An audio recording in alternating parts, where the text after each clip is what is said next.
इसे अपने मस्तक पर धारण करने से श्री राम की आयु बढ़ती है, मन में उनके लिए प्रेम बढ़ता है और समाज में उनकी प्रतिष्ठा। आप चिंता ना कीजिए।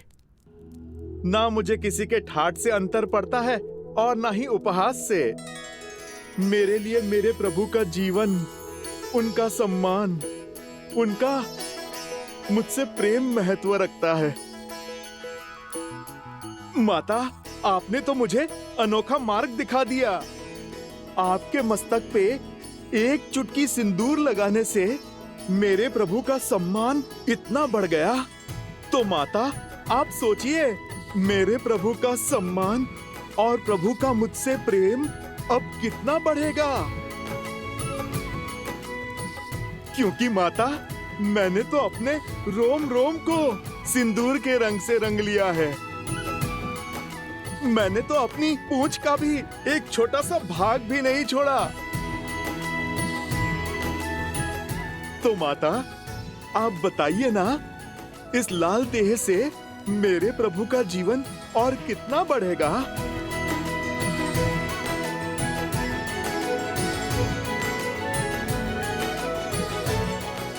तुम्हारा प्रेम, तुम्हारी श्रद्धा, समर्पण अनंत है, अमर है हनुमान। तुम चिरंजीवी रहोगे और जब तक तुम रहोगे, तुम्हारे हृदय में श्री राम का प्रेम सदा के लिए धड़कता रहेगा।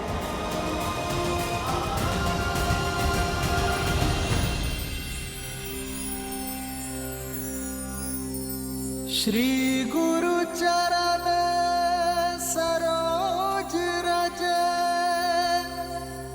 निज मनु मुकुरु सुधारी।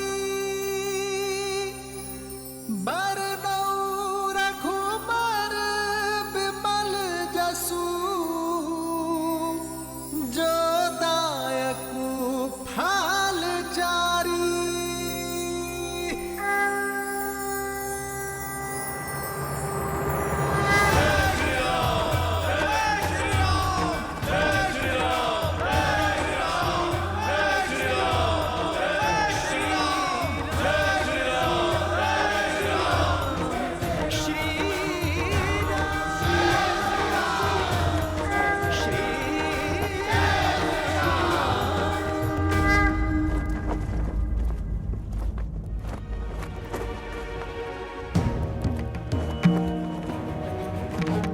इस राज्य अभिषेक के समय की कुंडली में यह स्पष्ट है कि एक महाआसुरी शक्ति अयोध्या में प्रवेश करने वाली है।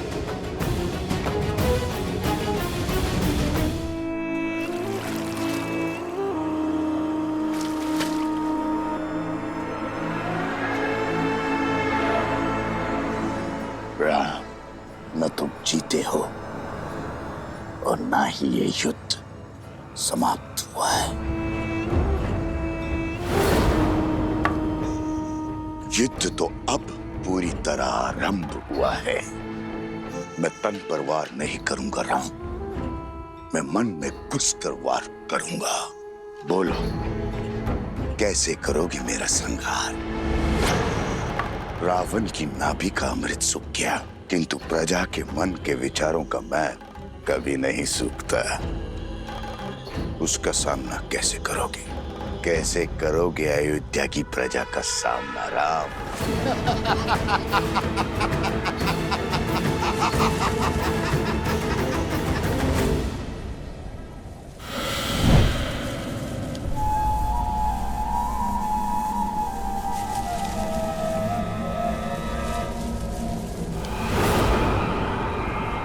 भूल हो गई मुझसे, जो आपसे सहायता की आस कर बैठी मैं, आपके द्वार पर प्रतिशोध की भिक्षा मांग बैठी मैं। अपने हाथ पे हाथ धरे देखते रहे और वहां राक्षस राज्य का अंत करने वाला वो राम, उसका राज्य अभिषेक हो गया। पराजय है ये आपकी।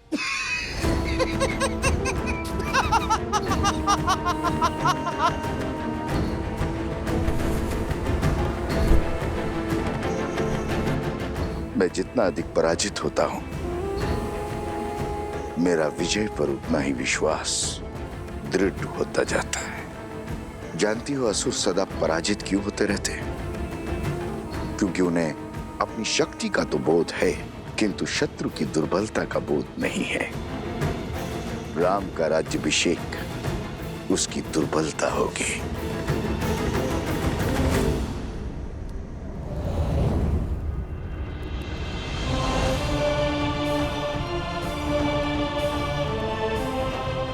प्रणाम आचार्य। प्रणाम महर्षि। राज्याभिषेक की कोटि कोटि बधाई हो अयोध्यापति, किंतु हर बधाई के साथ एक चुनौती जुड़ी होती। आपने पापियों का संहार तो किया, पाप का नहीं। दशानन को मारा, मगर उसकी सोच को नहीं। पाप की सोच एक ऐसा छलिया है जो बार बार स्वरूप बदलकर सामने आता और प्रहार करता।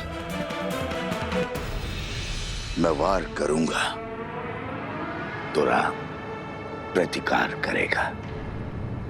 मैं युद्ध में विश्वास नहीं रखता। मैं 1000 छोटे छोटे घाव में विश्वास रखता हूं, और वो घाव मैं उसे नहीं दूंगा, उसके अपने देंगे। और जब घाव अपने देंगे तो लाचार होगा और पीड़ा भी अधिक होगी। अर्थात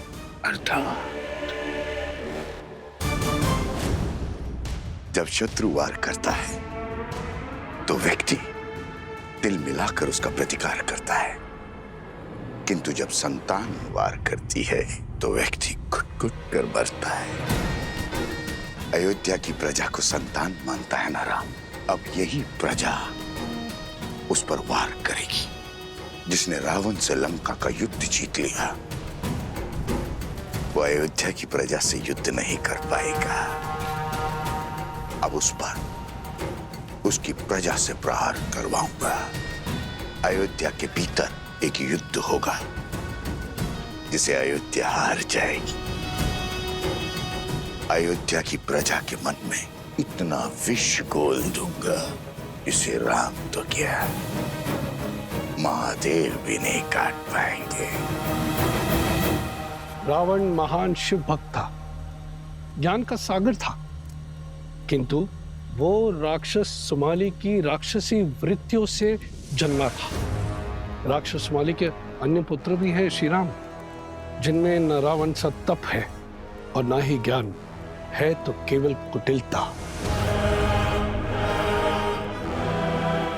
क्षमा करें महर्षि, अयोध्या के उत्तर की ओर भरत भैया है, पूर्व की ओर लक्ष्मण भैया और पश्चिम की ओर मैं, और दक्षिण की ओर हनुमान जी हैं। हम 4 बलशाली अयोध्या के द्वारपाल हैं। हमारे होते अयोध्या को किसका भय? पांव पर पादुका पहनने से, बाहर के कष्ट से बचा तो जा सकता है कुमार शत्रुघ्न, किंतु फोड़ा यदि देह के भीतर से निकले तो क्या करोगे? जब अग्नि घर के भीतर ही लगी हो तो द्वार बंद करने से कोई लाभ नहीं होगा।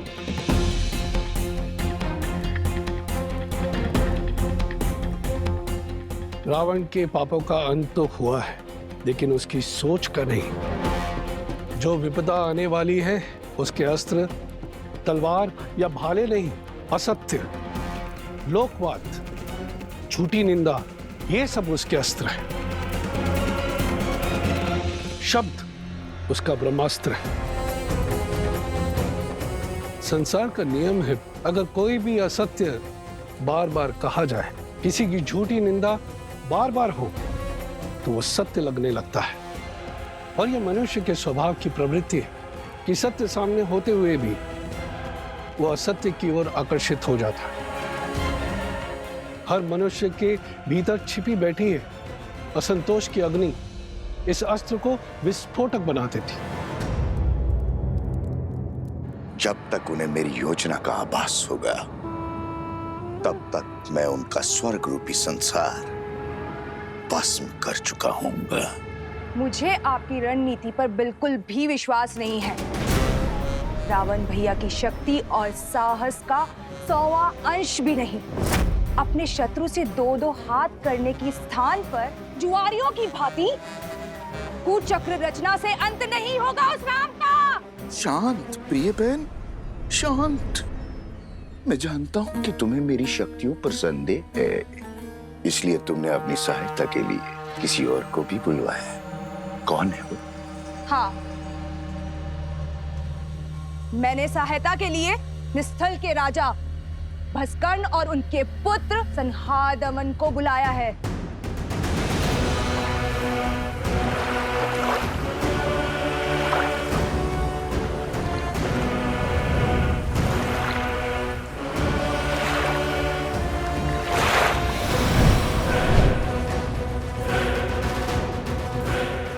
ये महाअसुर भस्कर्ण के सैनिक हैं।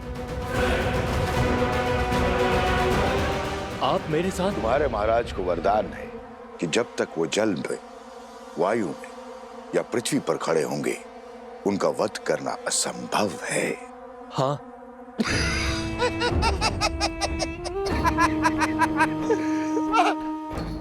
जाओ, करो युद्ध, किंतु एक बात स्मरण रहे, राम पर विजय केवल सहस्त्र रावण पा सकता है। जाओ, अपनी योजना को आकार दो।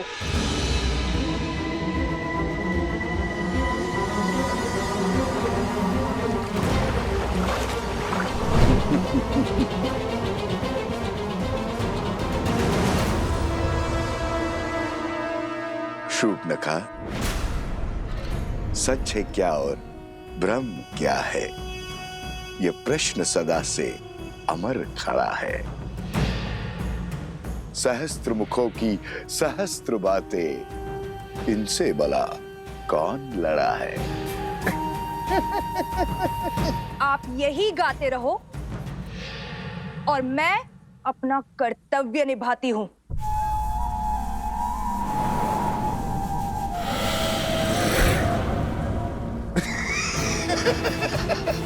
राम राज्य पर अनिष्ट की छाया तक नहीं आएगी महर्षि। ऐसी परिस्थिति आएगी ही नहीं कि कभी असंतोष अपने पैर पसारे। असंतोष ईर्ष्या से जन्म लेता है राजकुमार, और स्थिति से नहीं। संदेह नहीं है कि श्री राम राज्य को संतुष्ट रखने का प्रयास करेंगे, किंतु राष्ट्र के कोने कोने में सबको सुख और लाभ पहुंचाने में समय लगेगा, और झूठी निंदा, असत्य और संदेह के बीच फैलाने में नहीं। संदेह मन के किसी कोने में छिपकर घास के तिनकों की भांति तनिक सी निंदा से पोषित होकर बढ़ता रहता है, और हमारी अनुमति के बिना हमारी मति भ्रष्ट करता रहता है, और यही सहस्त्र रावण की शक्ति है।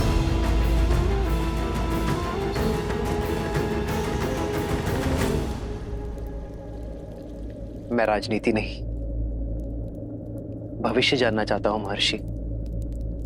क्या छुपा है भविष्य के गर्भ में? अव्यवस्था, अराजकता, विजय भी होगी, किंतु भयंकर पीड़ा और संघर्ष के बाद। मानव जीवन तो है ही दुखों और संघर्षों का सागर, इससे भय क्या? मैं तो अयोध्या। भैया सुना है, श्री राम ने सागर पर सेतु बनाया था, असंभव को संभव कर दिखाया था। देवी देवताओं की विशेष कृपा है हमारे महाराज के ऊपर। सुना तो यह भी है कि रावण कोई साधारण योद्धा नहीं था। कहते हैं युद्ध बहुत ही भयावह था और बहुत दिन तक चला। जंगल में मोर नाचा, किसने देखा? न मोर न युद्ध। अच्छा, तुम कहना चाहते हो श्री राम ने रावण को नहीं मारा? न सेतु बांधा न युद्ध हुआ। नहीं नहीं भैया, मैंने ऐसा कब कहा? अरे हुआ होगा युद्ध, पर ऐसा नहीं जैसा सब बता रहे हैं।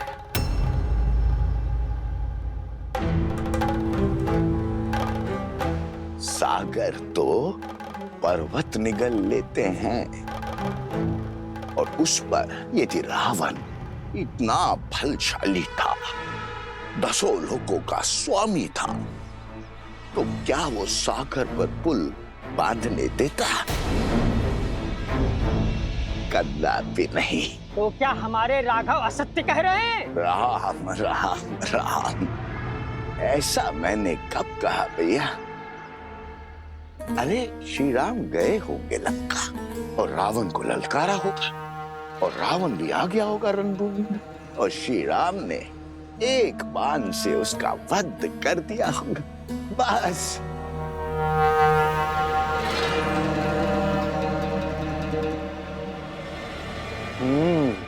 हो सकता है ये सब कथा वानरों ने बनाई हो।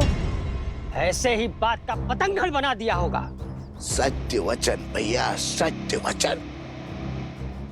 ये कहानी अवश्य वानरों ने बड़ी बनाई है। श्री राम तो रघुकुल वंशज है, सोचा होगा श्री राम की यश की गंगा में हाथ धो लेते हैं।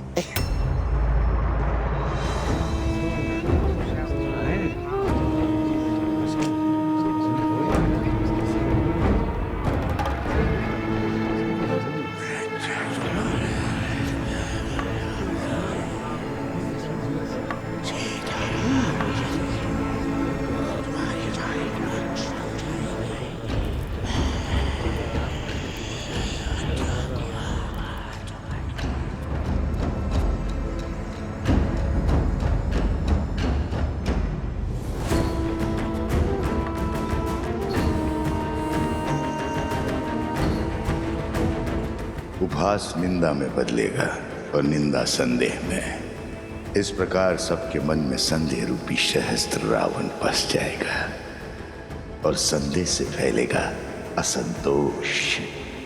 अब राम को मारने के लिए किसी शस्त्र की आवश्यकता नहीं।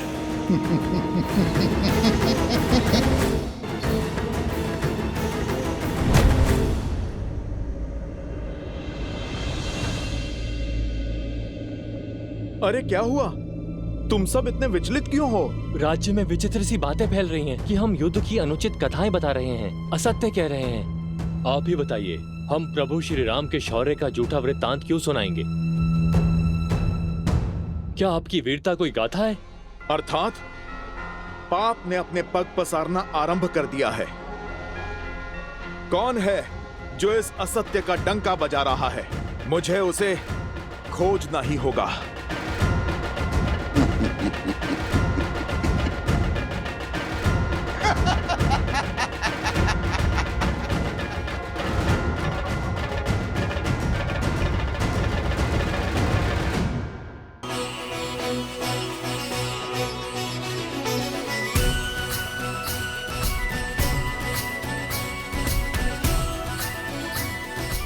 सियावर रामचंद्र की, सियावर रामचंद्र की, सियावर रामचंद्र की, सियावर रामचंद्र की।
राज्य अभिषेक लगभग संपन्न होने वाला है, पर मेरा हनुमान नहीं दिखाई दे रहा। कहाँ है हनुमान?